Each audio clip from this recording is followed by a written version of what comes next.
Yo, what's up guys? Welcome to another Warcraft replay here. We are back on the Netease ladder. I know there's a lot of things going on with WGL and all that, but yeah.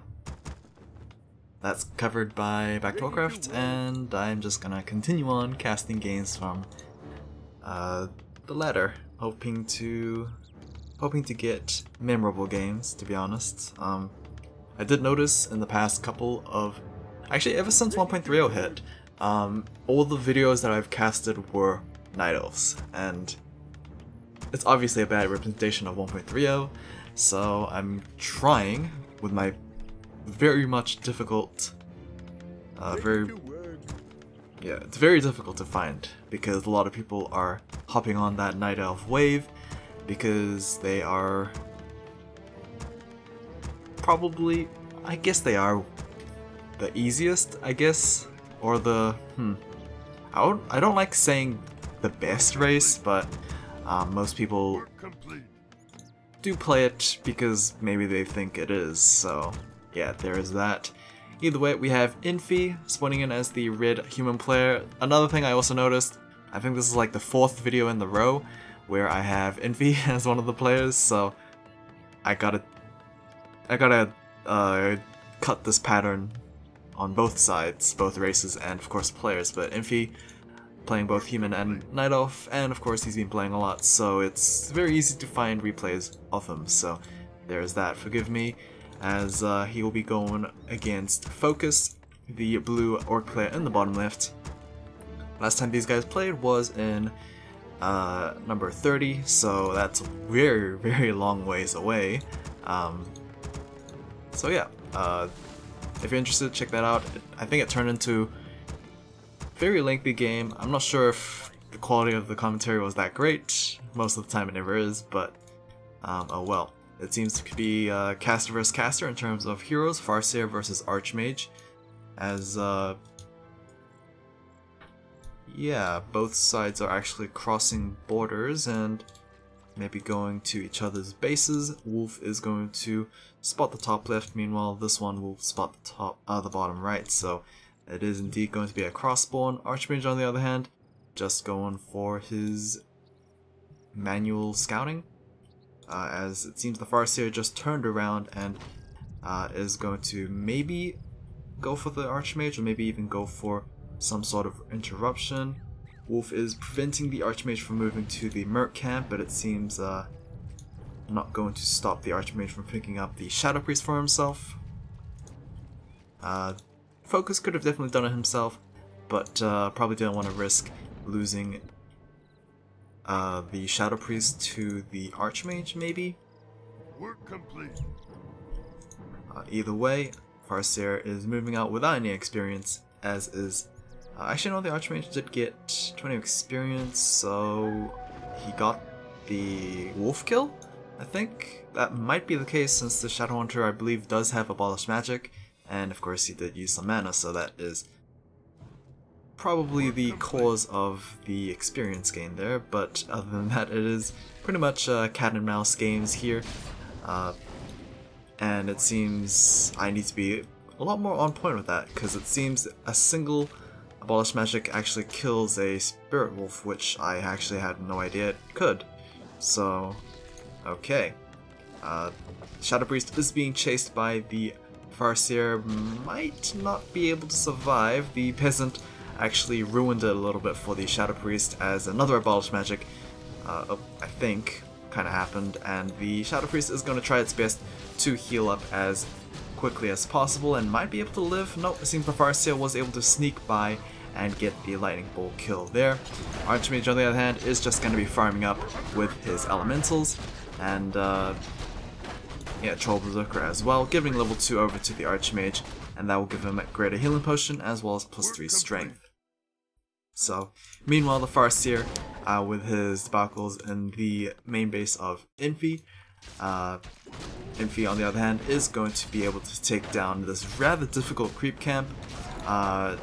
Might lose something for it, I don't know. His Archmage is pretty low health, and the Spirit Wolf / Grunts are going after it, but the greater healing potion is going to get popped, and Farseer might not stick around, I don't know. Another Shadow Priest got hired up, so might be difficult to actually secure some kills, as the last remaining Ogre Warrior should be cleaned up very soon by Infi, and that will be very close to level 3 at the same time. So not a very good start for FoCuS. I mean, he is going to tick up very safely, no harassment whatsoever. Bestiary and a Turin Totem, which I did not actually expect, so I'm curious to see how this turns out.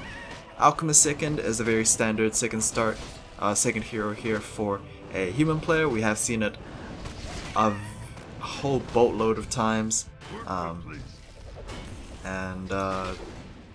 I don't remember that many times we see an Acid Bomb start for a human player.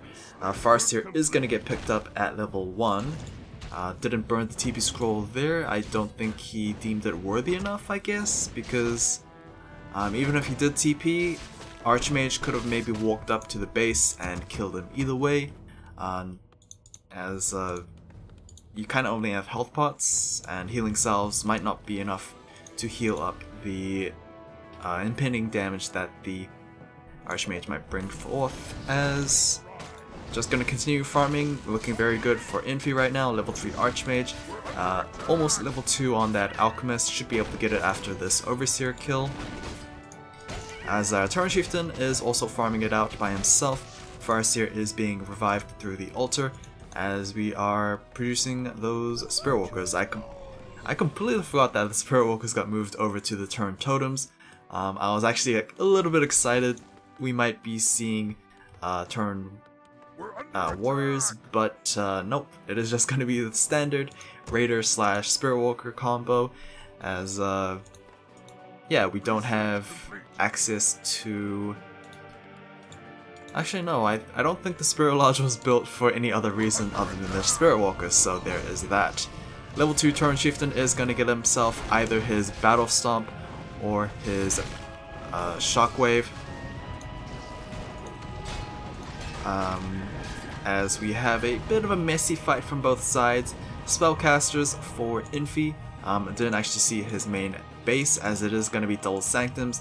No Blacksmith, so no Rifleman and being added here. It is most likely going to be a very quick transition into those Spellbreakers, which Arcane Vault is going to be placed down. And after a good number of those sorceresses have been trained up, should be starting to mass up those breakers.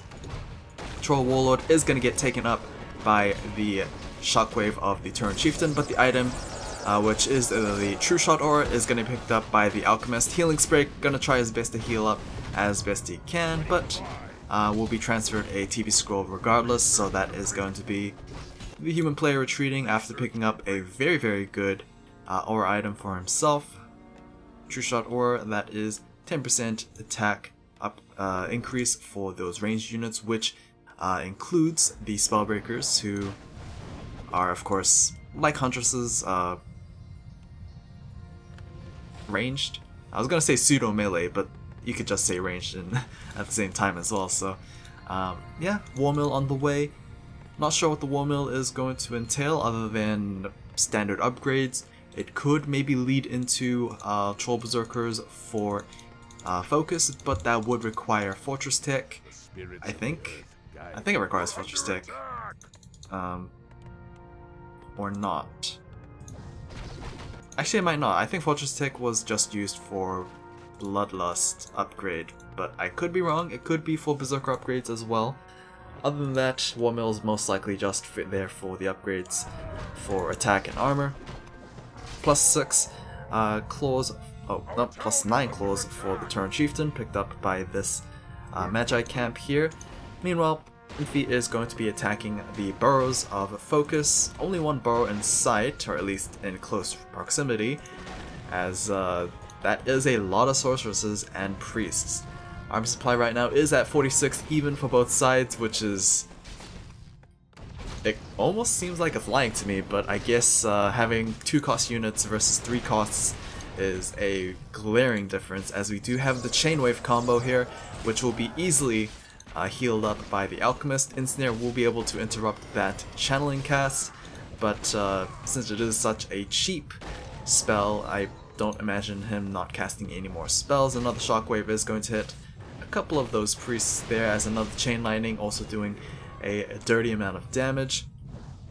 Archmage able to provide the Brilliance Aura for his units and the Alchemist the True Shot Aura, but Infi is slowly being pushed back despite looking so dominant at the early stages of the game. The Alchemist kind of ran out of juice after the one healing spray cast and a acid bomb, so he is going to go for a full retreat most likely. Spirit Walkers need to be careful themselves. There is no easy way to actually escape this. Ethereal Form actually increases the damage of those casters, and yeah, Spirit Link did either got disenchanted or not cast at all. As interesting, it seems FoCuS is going to be the one to retreat his units, as yeah, it didn't actually have that many to begin with, and I guess his spider senses actually caught whoa, that was a bad freeze, caught those spellbreakers, and yeah, it doesn't actually have the raiders to fight those guys head to head. 1 mil is complete, and we are having reinforced defenses for the burrows and watchtowers. No attack upgrades or no armor upgrades just yet, but this does make it easier for those burrows to survive, since that will change their heavy armor into fortified. Not sure if it's gonna mean too much. I don't think Infi could get any easy burrow harassment anymore, since they're so deep into the base. I would imagine that FoCuS would defend his burrows a lot more quicker. We'll have to see, but here comes the second assault. Going for the burrows or going for the gold line? It seems like the burrows are still the target. Fortified defense is not yet completed, and already half a burrow is taken down. There we go. As we have an acid bomb onto the gold line there, gonna do a good amount of damage. More burrows being rebuilt as fortified defenses have now been completed, and Infi is in a bit of a bad situation. Nice chain wave hitting a good group of casters there. Ensnare is not going to be used to cancel that healing, as the TP scroll is going to be channeled. We do have a Coda Beast, and he did snag himself up a free dinner, as the full health Spellbreaker is going to take a very long time to actually digest. Just a moment here as I'm trying to confirm. Yes, 18 units do give a bit of vision around that Coda Beast, so in exchange for clogging up the supply, he actually does provide vision, so that is going to be helpful somewhat, or at least balance it out. But yeah, a single Coda Beast, that should be able to jack up the attack of those, or at least the DPS of those units. Not too many Windwalkers or Raiders, sadly, and yeah, that is going to be a bit of a problem since they have to match up against all these units, which should be very soon, as this might be an expansion attempt here. Expansion attempt for Infi, either way on the top right, and he already broke into low upkeep, so his army is just going to get bigger. Clearing out the top left camp, looking for a level 6 drop most likely. He would ideally like battle drums. Battle drums would be a pretty good aura item drop here, but dual stat items, single stat item, I don't know. Item is going to be, is that a +4 ring? That is indeed another +4 ring. I'm pretty sure this one was the recently acquired item. That is actually pretty bad, but he somehow got a second +4 ring, probably plundered from this side of the camp.